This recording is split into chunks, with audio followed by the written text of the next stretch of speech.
우리에게 있는 징조, 임마누엘이라는 제목으로 말씀의 은혜를 받기 전에 먼저 하나님의 말씀을 봉독하겠습니다. 여호와께서 또 아하스에게 일러 가라사대 너는 내 하나님 여호와께 한 징조를 구하되 깊은 데서든지 높은 데서든지 구하라. 아하스가 가로되 나는 구하지 아니하겠나이다. 나는 여호와를 시험치 아니하겠나이다 한지라. 이사야가 가로되 다윗의 집이여 청컨대에 들을지어다. 너희가 사람을 괴롭게 하고 그것을 작은 일로 여겨서 또 나의 하나님을 괴로우시게 하려느냐. 그러므로 주께서 친히 징조로 너희에게 주실 것이라. 보라, 처녀가 잉태하여 아들을 낳을 것이요 그 이름을 임마누엘이라 하리라. 그가 악을 버리고 선을 택할 줄 알 때에 미쳐 버터와 꿀을 먹을 것이라.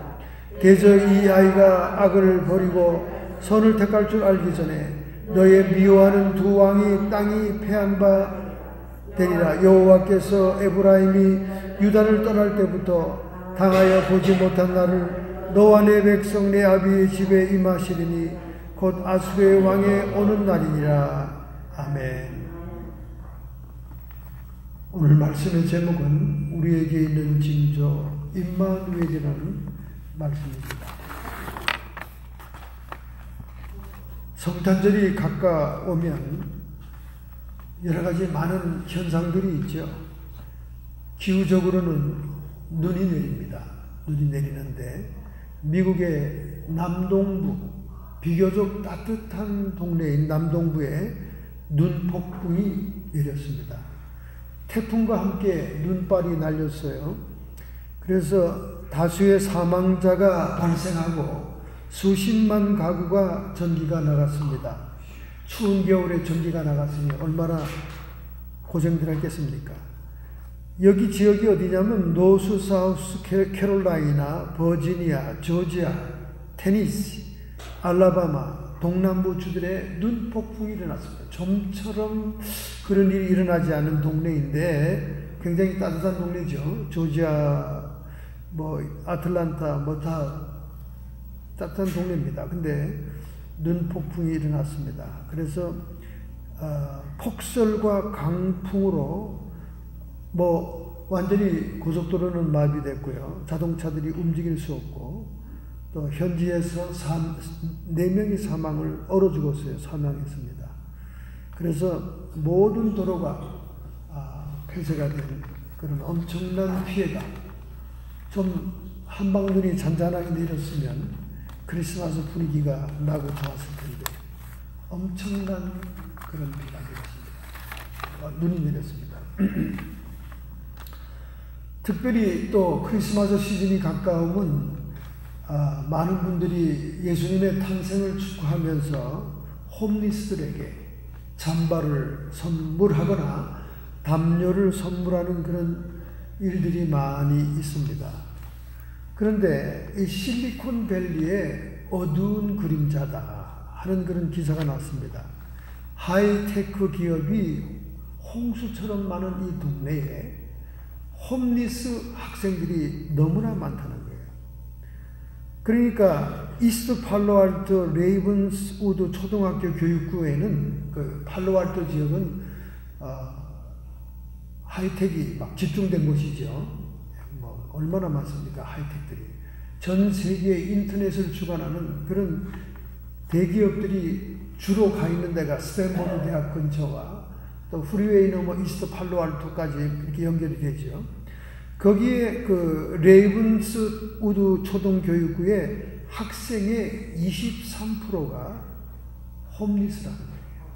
홈리스. 집이 없다는 겁니다.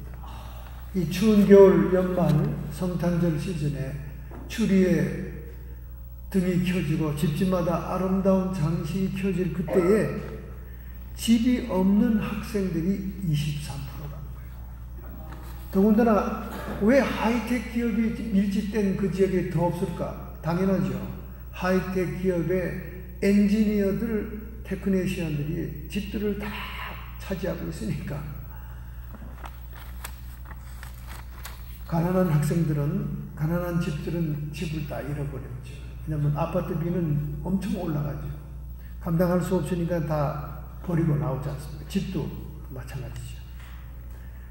그러니까 이 캘리포니아의 가장 집값이 세고 가장 많은 기업들이 있는 동네가 그렇다는 거예요. 그래서 이 학생들은 어디에 기거하느냐? 창고나 또는 텐트를 치고 있거나 또는 모텔에 있거나 공원에 있거나 공공장소뿐만 아니라 모든 지역에 홈리스들이 있다는 거예요. 그래서 기독교인인 이 학교의 교장 선생님은 아이들이 아침 식사도 하지 못한 채 학교에 오기 때문에 학교에서 하루 3끼의 간식을 먹는 것을 준비해 놓고 또 세탁에 필요한 그런 세탁기를 라운드리 룸을 만들어 놨고 또 샤워도 할 수 있는 샤워룸을 만들어 놨다는 거예요. 얼마나 착한 교장님입니까? 착한 교장이죠. 자기 학교의 학생이 23%가 홈리스니까 얼마나 꾀죄죄하고 지저분하고 눈이 휑하니 들어가서 밥도 못 먹고 또 목욕도 제대로 못하고 오니까 이 기독교인인 독실한 기독교인 교장 선생님이 학교에다가 하루 3끼의 따뜻한 식사를 항상 먹을 수 있도록 카페테리아와 그 다음에 또 라운드리 룸을 만들어 놓고 그 다음에 언제나 샤워를 할 수 있도록 샤워실을 만들어 줬다 하는 좋은 소식도 함께 기록이 되어 있습니다. 그러니까 하이텍 기업의 홍수 속에 정말 연봉이 엄청나게 높은 엔지니어들 속에 가난한 가정들이 내몰려서 이렇게 홈리스가 23%면 학생 수의 4분의 1입니다. 엄청난 사회 이슈가 될 수 있는 일이죠. 어쨌든 오늘 여러분이 따뜻한 음식을 먹고 또 따뜻한 집에서 잘 자고 일어나 오늘 교회에 나온 것을 하나님께 감사하시기 바랍니다. 할렐루야. 자, 오늘 우리가 읽은 이 본문의 말씀은요, 이사야서의 이사야 선지자가 예언적으로 그 시대의 왕에게 하나님의 말씀을 전달한 기사입니다. 그런데 이 기사는 이중 성취론에 의해서, 복합 예언에 의해서 그 당시의 약속의 징조일 뿐만 아니라 장차 다가올 예수 그리스도의 탄생, 예수님의 출생에 대한 임마누엘을 얘기하고 있는 것입니다. 예수가 처녀에 의해서 잉태할 것이라는 것을 예언하고 있는 것입니다. 정말 제가 생각할 때 유감스러운 건요, 유대에서 가장 나쁜 통치자, 유대에서 가장 극악한 왕 아하스에게 예수님이 오신다는 처녀 탄생의 예언을 했다는 것. 한편으로는 섭섭하기도 하지만 한편으로는 예수님께서 이런 악한 자들도 구하기 위해서 메시아로 오신다는 의미가 있지 않을까 하는 면에서 상당히 위로가 됩니다. 이 아하스 왕은 히브리 말로 그의 이름의 뜻이 소유자라는 뜻이에요. 어릴 때부터 탐욕이 많고 뭘 갖기를 좋아하는 그런 타입의 사람이었던 것 같아요. 이런 사람들은 세상을 향하는 그 마음과 욕망을 끊기가 아주 어렵습니다. 소유자. 가족들 가운데도 식구들을 소유하려고 하는 사람이 있어요. 소유자. 자기 안에 다 두려고 그래요. 자기 손 안에 다 넣으려고 그래요.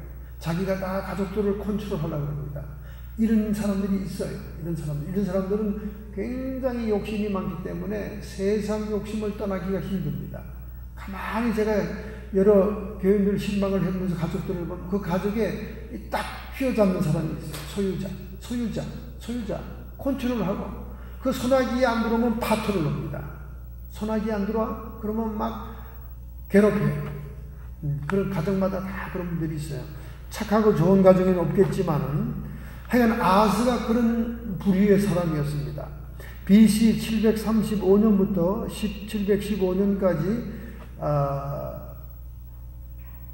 20세에 즉위를 했어요. 20세 젊은 나이에 즉위를 해서 16년 동안 치세를 합니다. 16년이면 36세까지 치세를 하죠.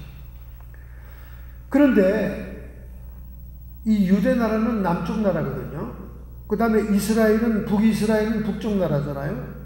그런데 아람, 그 북이스라엘 그 위에 아람, 시리아죠. 지금 시리아죠. 아람의 나라와 북이스라엘이 자꾸 그 유대를 침공하면서 괴롭혀요. 그러니까 너무 불안하죠, 이 사람. 불안하게. 유대가 좀 약한 편이었거든요, 두 나라에 비해서. 그래서 항상 불안해하니까 이사야 선지자가 그를 위로하면서 말씀한 것이 오늘 본문인 거예요. 자, 하나님만을 의지해라. 하나님만을 의지하면 네가 살 길이다. 그런데 아하스는 그 하나님에 대한 의지하는 믿음이 없었어요. 그걸 이미 하나님도 아시고 이사야 선지자도 알기 때문에 자, 하나님이 너를 도와주시고 네가 하나님만 전적으로 의지하면 살 길이 있다. 이렇게 얘기하는데도 아하스의 속마음은 딴 데 가 있는 거예요. 눈에 보이지 않는 하나님을 어떻게 믿어? 차라리 다른 나라 사람들하고 뇌물을 주더라도 평화를 하고 화친을 하는 게 낫지. 그게 안심이 되지. 이렇게 못 믿는 왕이니까 이사야가 뭐라 그러냐면 징조를 구해라. 하나님이 너와 함께 한다는 징조를 줄 거다. 그러니까 12절에 아하스가 가로되 나는 구하지 아니하겠나이다. 나는 여호와를 시험치 아니하겠나이다. 여러분, 이 말이 얼마나 옳고 좋은 말입니까? 자기는 그런 증거를 안 줘도 괜찮다는 거야. 자기는 하나님을 시험하지 않겠다는 거예요. 이런 사람 교인들 가운데 많아요. 입으로는 번드르르하게 얘기합니다. 목사님 가운데도 많아요. 번드르르하게 얘기합니다. 예? 번드르르하게. 그럼 뒤로는 엉뚱한 생각하는 거예요. 엉뚱한 거. 그 엉뚱한 걸 감추기 위해서 멋진 명분을 앞에 딱 세우는 거예요. 나는 뭐 하나님께 그런 징조를 안 구해도 됩니다. 그럼 얼핏 들으면 아하스가 굉장히 믿음이 좋구나. 하나님이 무슨 사인을 안 줘도 자기가 믿을 수 있다 하고 굉장히 참 믿음이 좋네. 이렇게 사람이 생각하도록 입으로 번드르하게 얘기하는 거예요. 이런 외식적이고 형식적이고 하나님을 떠나고 세상적인 신자들이 얼마나 많은지 모릅니다. 그러나 계속 이사야 선지자는 하나님의 뜻을 전달합니다. 하나님도 알고 이사야 선지자도 알아요. 아하스 왕은 믿음이 없고 하나님을 경외하지 않은 사람인 걸 압니다. 그래서 내가 징조라도 붙들고 징조라도 봐가지고 하나님을 믿어봐. 이렇게 얘기하는 거예요. 그러면서 이사야가 거기에 얘기하죠. 어떤 징조냐? 그러므로 주께서 친히 징조로 너희에게 주실 것이라. 보라, 처녀가 잉태하여 아들을 낳을 것이요 그 이름을 임마누엘이라 하리라. 예수 그리스도가 장차 처녀 탄생할 것을 보여주는 임마누엘입니다. 근데 이 약속의 징조가 먼 미래에만 얘기하는 것이 아니라 그 당시에도 성취된 직접적인 성취와 궁극적인 성취로서 예수의 처녀 탄생을 예언했다는 겁니다. 정말 아하스는 그 위선 그대로 그는 하나님을 의지하지 않습니다. 하나님을 의지하지 않아요. 자, 여러분과 저도 이렇게 아하스처럼 입으로만 번드르하게 믿음 있는 것처럼 하지 말고 우리도 여러분이 간구하는 절실한 기도가 있다면 하나님께 징조를 구할 필요가 있는 겁니다. 하나님이 질문을 많이 하는 자에게 성령으로 대답을 해 주시듯이 여러분이 뭔가 징조를 구하는 자에게는 또 징조를 보여주시는 분입니다. 할렐루야. 그래서 오늘 여러분과 제가 처한 상황 속에 여러분과 제가 처한 이 삶 속에서 가장 내 깊은 기도에 대한 하나님의 징조는 무엇일까? 그 징조를 구해보시라는 거예요. 하나님은 구하는 자에게 응답하시는 분이에요. 할렐루야. 하나님이 뭐 알아서 해주시겠지. 하나님은 내 사정을 다 알지. 여러분이 마음만 먹어도 다 이루어 주실 정도의 수준이 되면요, 하나님과 굉장히 밀접한 관계여야 됩니다. 그런데 대부분의 사람들이 그렇지 못하죠. 필요할 때만 하나님을 찾고 어려울 때만 부르짖고 하다 보니까 평소에 하나님과의 성령 안에서 관계가 그렇게 평탄하지 못합니다. 그렇기 때문에 우리가 때때로 우리의 기도에 간절한 것이 있을 때는 하나님께 징조를 구해보는 거예요. 내 지금 삶 속에서 가장 큰 문제가 이거다. 그러면 그 문제 해결을 위해서 하나님께 기도하면서 하나님 나에게 무슨 징조를 좀 보여주세요. 내가 위로를 받으려고 합니다. 바로 아하스 왕을 불안하고 두려워하는 저 북이스라엘과 아람 나라가 쳐들어올까봐 불안하는 그 아하스 악독한 왕이지만 하나님의 징조를 약속하고 있는 거죠. 이 징조라는 말은 영어로 사인이라고 합니다. 히브리 말로는 다가온다, 나타나다 그런 뜻으로 상징적으로 어떤 이적이나 표시로서 전조와 증거 등이 나타나는 것입니다. 하나님이 함께 하시니 승리의 확신을 가져라. 그게 임마누엘, 하나님이 우리와 함께 하신다. 그 뜻입니다. 그런데 이 아하스, 악한 왕 이 아하스는 결국 입으로는 듣기 좋은 명분을 얘기했지만은 보이지 않는 하나님보다 보이는 인간의 세력을 의지하기 위해서 결국은 그 뇌물을 줘가지고 외부의 세력과 결탁을 하죠. 결탁을 합니다. 그러나 도리어 그가 세상을 의지하고 하나님을 괴롭게 하였다 하여 그는 심판을 받게 됩니다. 결국 침공을 받아서 멸망을 당하죠. 여러분, 왜 이렇게 유대민족은 하나님을 의지하지 않고 외세를 의지하는 것에 대해서 하나님이 그렇게 기분 나빠할까요? 그것은 유대나라가 하나님의 백성이요, 하나님의 선택한 나라였기 때문에 그런 겁니다. 오늘 여러분과 제가 세상 사람이라면 하나님이 별 문제를 안 삼아요. 이미 죄를 짓고 죄에서 나오지 못한 사람이라면 별 신경을 안 쓰세요. 근데 여러분이 일단 하나님의 자녀요, 하나님의 백성으로 일컬음을 받기 때문에 하나님이 먼저 우리의 의지가 돼야 되고, 그리고 우리의 모든 문제들이 하나님으로부터 해결받음으로 하나님의 영광 받기를 원하시는 겁니다. 할렐루야. 그래서 결국 아하스는 하나님을 의지하지 않았기 때문에 하나님을 괴롭게 한 것이 되었고 하나님의 심판을 자초하게 되었습니다. 여러분과 저에게 자상하시고 사랑이 많으신 하나님은 반드시 징조를 보여주십니다. 여러분이 기도할 때 응답이 된다는 편안한 마음이 오기도 하고, 막 주변에 막 불안하고 막 초조하고 막 이런 것들이 밀려와서 기도하면 편안한 마음을 우리에게 징조로 주기도 하는 말이죠. 여러 가지 많은 징조가 우리에게 주어집니다. 에스겔서 12장 11절에 하나님은 이렇게 말씀하십니다. 또 말하기를 나는 너희의 징조이라. 할렐루야. I am a sign to you. 내가 너에게 징조가 되리라.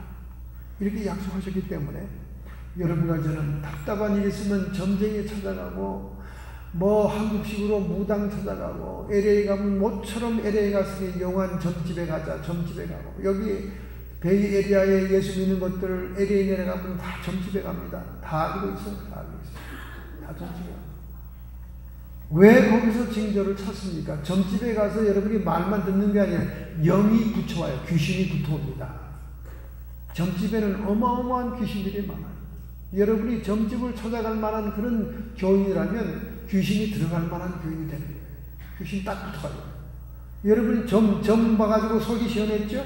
여러분에게는 사망으로 이끄는, 도둑질하고 죽이고 멸망시키는 귀신이 붙어온다니까.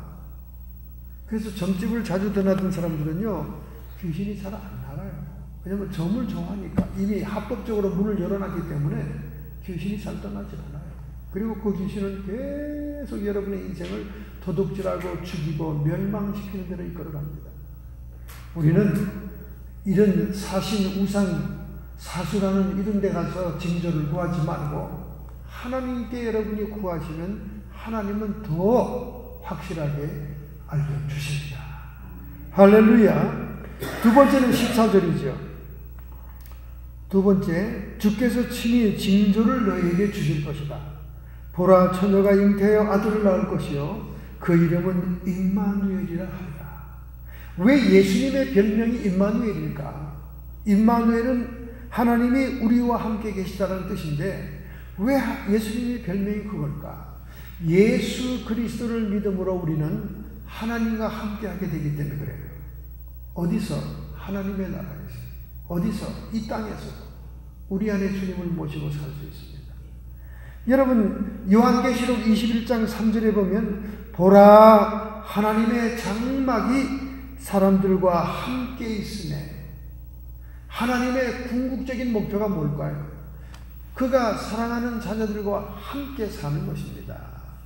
연로한 노인들이 자녀들이 가까이 살기를 그렇게 원하지 않아요. 원하잖아요. 그리고 양로원에 오래 계신 분들도 자녀들이 찾아오고 안부하기를 원하지 않습니까? 그런데 유감스럽게도 대부분의 자녀들은 양로원에 있으면 찾아오지 않습니다. 저희가 양로원에 면회를 가보니까 저희 매형이 가 있었으니까 그 양로원에 있는 직원들이 다 알아요. 저 할머니, 저 할아버지 다 가르쳐줘요. 저 사람들은 지금까지 한 번도 자식들이 찾아오질 않았다. 그 부모님들은 늙으면 늙을수록 더 같이 있고 싶은 거예요. 근데 젊은 자식들은 멀리 떠나가고 싶어 하잖아요.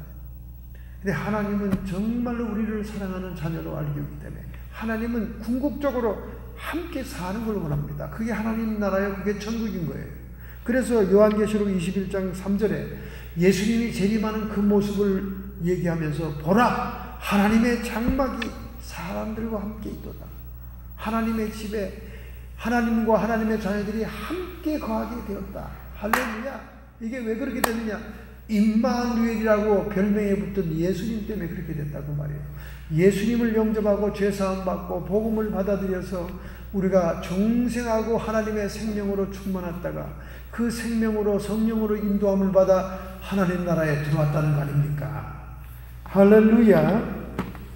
그래서 이 약속의 징조, 가장 악한 왕에 대한 징조지만은 이것은 이중 성취론에 의해서 더블 풀필먼트 디올이라고 합니다. 그 당시에도 그런 징조가 있을 뿐만 아니라 미래 훗날에도 처녀로부터 탄생하는 예수 그리스도의 징조를 허락하신 거죠. 사실 성경에 보면 예수님과 비슷한 징조들이 많이 있어요.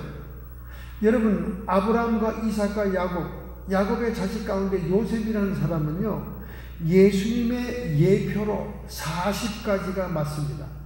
매치가 돼요. 40가지. 예수님같이. 은 30냥에 팔리잖아요. 요셉이 그 대상들, 낙타를 타고 오는 그 상인들에게 팔리잖아요. 은 30에. 예수님도 은 30에 팔리죠.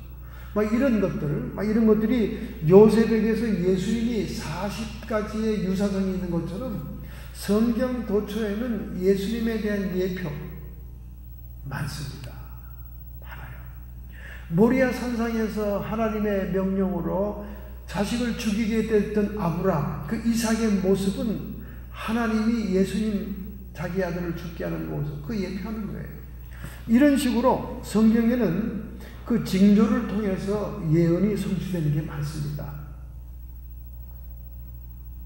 아하스 왕은 이런 모든 징조를 무시하고 그 이름의 뜻대로, 그 이름이 뭡니까? 소유자, 탐욕스럽고 무엇을 갖기를 원하고 자기가 다 차지하고 컨트롤을 하기 원하고 자기 소원하기에 들어오지 않으면 해꾸지 않은 그런 그 인간성 가진 그 이름의 뜻대로 그런 세상 세력과 의탁을 하고 결국은 하나님의 심판을 받았습니다.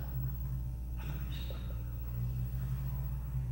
그럼 도대체 하나님은, 성령님은 어떤 사람과 함께 있기를 좋아하시는가? 어떤 사람과 함께 동행하고 임마누엘 하기를 원하시는가? 그것이 요한복음 8장 29절에 답이 기록되어 있습니다. 내 아버지께서 기뻐하는 일을 행함으로 나와 함께 하시는도다. 예수님의 아들이 얘기했어요. 예수님 아들 되는 예수님이 얘기했어요. 그러니까 하나님의 아들이 고백한 이 고백이 정말 정답이죠. 예수님이 하나님이 기뻐하는 것을 행하니까 하나님이 나와 함께 하더라는 거예요. 할렐루야. 어떤 기도가 영광의 보좌까지 상달되는 기도가 되겠습니까? 하나님을 기뻐하시는 뜻대로 간구하는 사람. 하나님이 기뻐하는 뜻대로 간구하는 게 어떤 간구입니까? 성경 말씀 약속을 가지고 간구하면 하나님 뜻대로 간구하는 거예요. 그럼 하나님이 기쁘신 겁니다. 그러면 함께 하시는 거예요. 어떤 교회 예배가 영광의 수준에 도달하는 예배가 되겠습니까? 하나님의 뜻을 찾고 하나님의 뜻대로 찬양하고 예배하는, 자기의 감정이 흥이 나고 자기 혼의 욕구를 채우기 위해서 스트레스를 풀려고 일어나 춤추고 찬송을 한두 시간 불러봤댔잖아. 하나님이 함께하지 않아요. 하나님이 함께하는 것은 하나님의 기쁘신 뜻대로 우리가 찬양도 기도도 삶도 살아갈 때 하나님이 임마누엘 우리와 함께하는 것입니다. 할렐루야. 그래서 여러분과 제가 이제는 철이 든 교인들이니까 계속 하나님이 기뻐하는 뜻을 행해야 돼요. 하나님이 나를 통해서 뭘 하려고 하실까? 내가 뭘 해드리면 기뻐할까? 지난 주간에 워싱턴주의 썸너 지역에서 노숙자 케빈 부스는 푸드뱅크의 사무실 앞에서 노란 봉투를 주었습니다. 그 노란 봉투 안에 이게 뭔가 하고 이렇게 딱 손을 보니까 이 100불짜리 돈이 딱 나오는 거예요. 그래서 이렇게 만져보니까 17,000달러가 들어있습니다. 17,000달러. 그래서 그는 얼른 돈을 집어넣고는 잠시 고민을 하다가 그 푸드뱅크 직원에게 봉투를 건넵니다. 푸드뱅크는 뭔지 아시죠, 여러분? 구제하기 위해서 이렇게 통조림이나 이런 음식을 가져오면 홈리스들에게 나눠주는 오피스예요, 푸드뱅크가. 그러니까 자기가 그 푸드를 얻어먹으러 왔다가 그 푸드뱅크 앞에서 돈이 떨어져 있는 걸 발견한 거죠. 그래서 푸드뱅크 직원에게 권하니까 그 직원이 경찰에 신고를 했습니다. 경찰에 신고를 했는데도 90일간 3개월 동안 소식이 없어서 푸드뱅크에서 자선 헌금으로 그냥 받아갔습니다. 어쨌든 홈리스가 얼마나 돈이 부한 사람이 홈리스입니까? 17,000달러를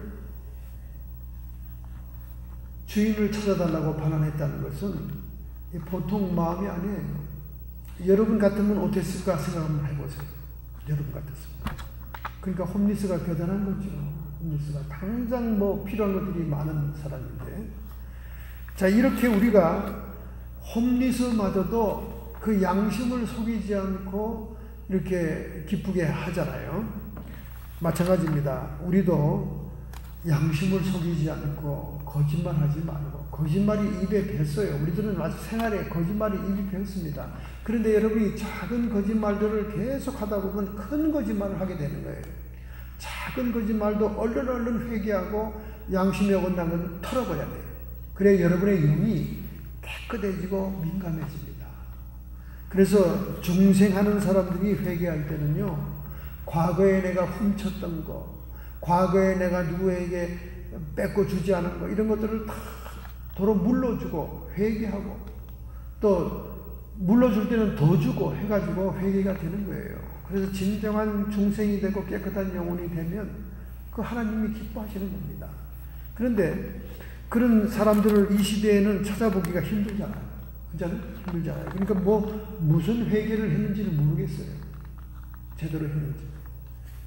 여러분과 제 영이 맑아지면 맑아질수록 더 정결해집니다. 더 정결해지면 하나님이 기뻐하는 거죠. 하나님이 기뻐하는 자에게 하나님이 임마누엘 같이 합니다. 그래서 마음의 영혼의 대화도 이루어지게 되고, 하나님이 인도하는 걸 감동하면서 실천에 옮기기도 하고, 깊은 영적인 교제가 이루어지는 진정한 신앙생활이 이루어지는 거예요. 성령과의 교제와 성령과의 대화가 없는 그런 수준의 신앙생활은요, 종교인입니다. 그냥 종교인이에요. 불교를 믿는 것이나 유교를 믿는 것이나 힌두교를 믿는 것이나 이슬람을 믿는 것이나 똑같은 종교인인 것입니다. 오늘날 이 수많은 종교인들이 교회에 드나들면서 다 천국의 아름목에 들어갔다고 생각합니다.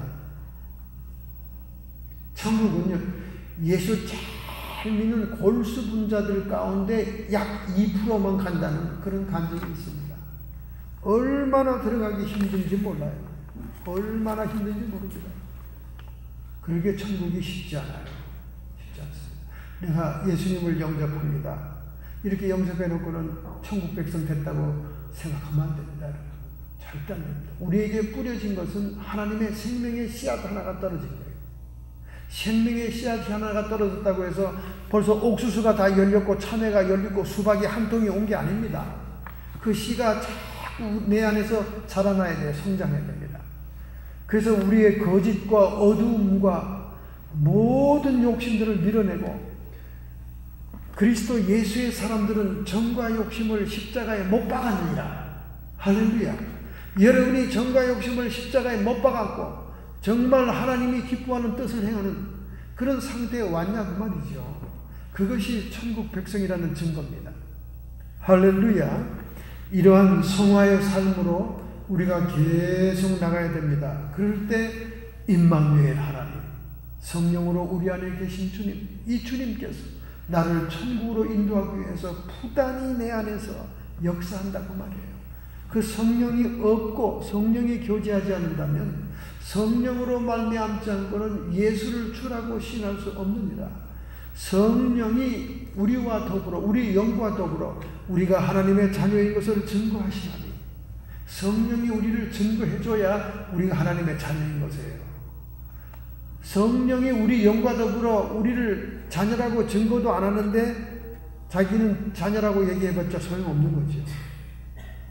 성령이 우리 영과 더불어 우리가 하나님의 패밀리, 칠드런, 자녀라는 것을 입증해줘야 천국 백성인 거예요. 할렐루야. 그냥 교회만 드나들면서 사교만 하고 자기 비즈니스만 하던 사람들이 아무런 자기 혼자 지가 확신하는 거지. 나는 하나님의 자녀, 나는 천국 백성, 나는 예수를 영접했으니까 다 됐어. 이렇게 자기가 혼자 얘기하는 거지. 성령이 증거해야 된다니까. 성령이 우리 영과 더불어 하나님의 자녀인 것을 증거해야 우리가 하나님의 나라의 백성이고, 임마누엘 하나님의 장막이 우리와 함께하는 역사를 이룬다는 거예요. 착한 일을 시작한 이가 마지막 날까지 우리를 도와서 그 하나님 나라에 들어가는 걸 성취해 줄 것이다. 그 말씀이 빌립보에 나오잖아요. 그러니 너희의 구원을 두렵고 떨림으로 이루어 나가라. 구원이 완성 단계에 있는 게 아닙니다. 우리는 구원이 이렇게 주님의 나라 들어가고 미래에까지 그 구원이 이루어져 나가야 되는 거예요. 점진적으로 이루어져 나가는 거예요. 생명의 씨앗이 떨어졌지만 그 씨앗이 자라고 해서 결국 열매를 맺혀야 되는 것이죠. 열매를 안 맺었는데 옥수수 씨앗 하나 심었다고, 야, 옥수수 나왔네, 옥수수 됐다, 옥수수. 그렇게 얘기해봐야 소용없는 거예요. 중간에 벌레가 먹어서 시들 수도 있고, 중간에 햇빛을 많이 쬐서 시들 수도 있고, 중간에 물이 안 들어가서 그냥 물이 모자라서 만화 비틀어 죽을 수도 있고, 얼마든지 그럴 수 있는 것입니다. 오늘 여러분이 임마누엘 하나님과 함께 살려면 하나님이 기뻐하신 것이 무언가를 잘 기도하고 여러분의 삶 속에 행해야 됩니다.